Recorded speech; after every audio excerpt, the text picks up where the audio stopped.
Hi everyone, baje kubasuhuza kandi mbifuriza kugubwa neza aho muherereye hose. We ugeze ku rubuga bwa mbere nkaba ngusaba gukanda handitse subscribe kandi no kunzogera kugira ngo ibiganiro nk'ibi ngibi by'ubwenge uzajye uhita ubibona mu ba mbere. Ugiye kurebera hamwe uburyo ushoboye gukoresha telefone ya Airtel Imagine ikaramya umuriro ku kigero cy'iminsi 4 cyangwa se 3. Hari benshi uzajya kubona ukabona bakubwira ibintu bitumvikana cyangwa se ibintu bidakora, ariko noneho nureba ibideo uraza gusobanukirwa uburyo ushobora kongera capacity ya battery yawe cyangwa se resistance yo kuramisha k'umuriro muri telefone yawe ya Airtel Imagine. Niba ufite iyi telefone ya 20 cyangwa se bakunze kwita itunge gaceze, nureba iyi video uraza gusobanukirwa. Ntihagire akantu kagucika, urebe iyi video kuva itangiye kugera irangiye kugira ngo uze gusobanukirwa neza.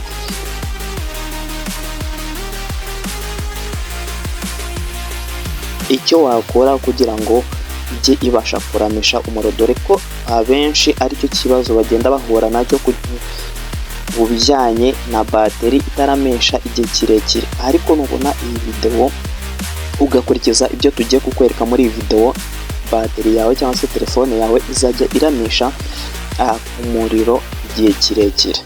Mbere na mbere iyi ni telefone ya Airtel Imagine, of course ni telefone ya Airtel Imagine. Nk'uko mubibona ni Airtel Imagine. Icya mbere ugomba kwitaho mbere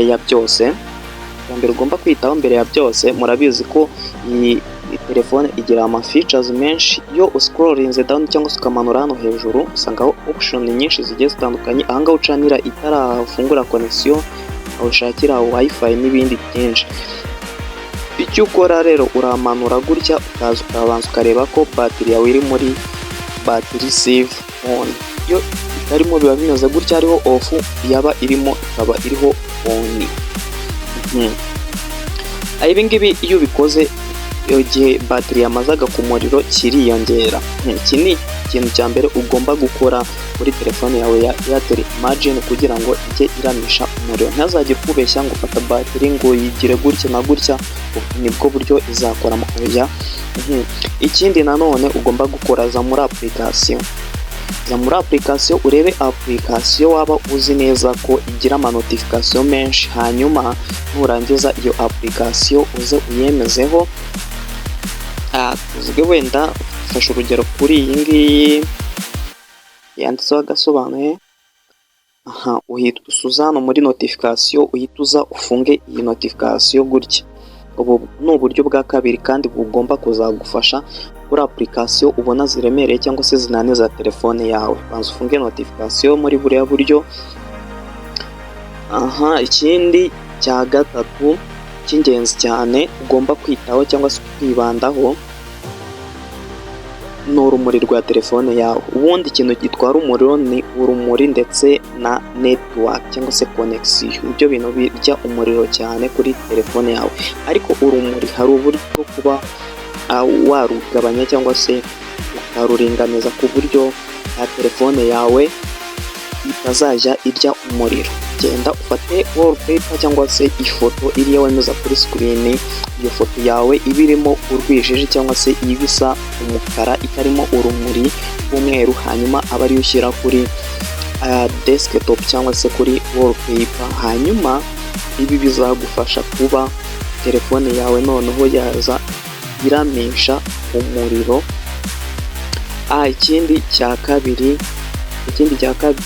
kane ari nacyo cya nyuma, ni uguhindura launcher ya telefone. Launcher ya telefone nk'uko mubizi, izi telefone za Airtel Imagine wenda tugerageje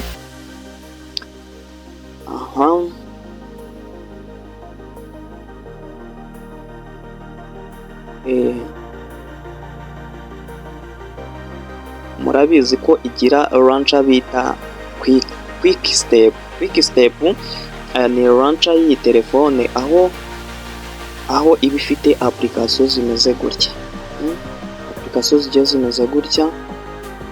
Rero wowe ikintu ukora udownloadinga launcher nk'iyo bita, nanjye nkoresha launcher bita Nova Launcher.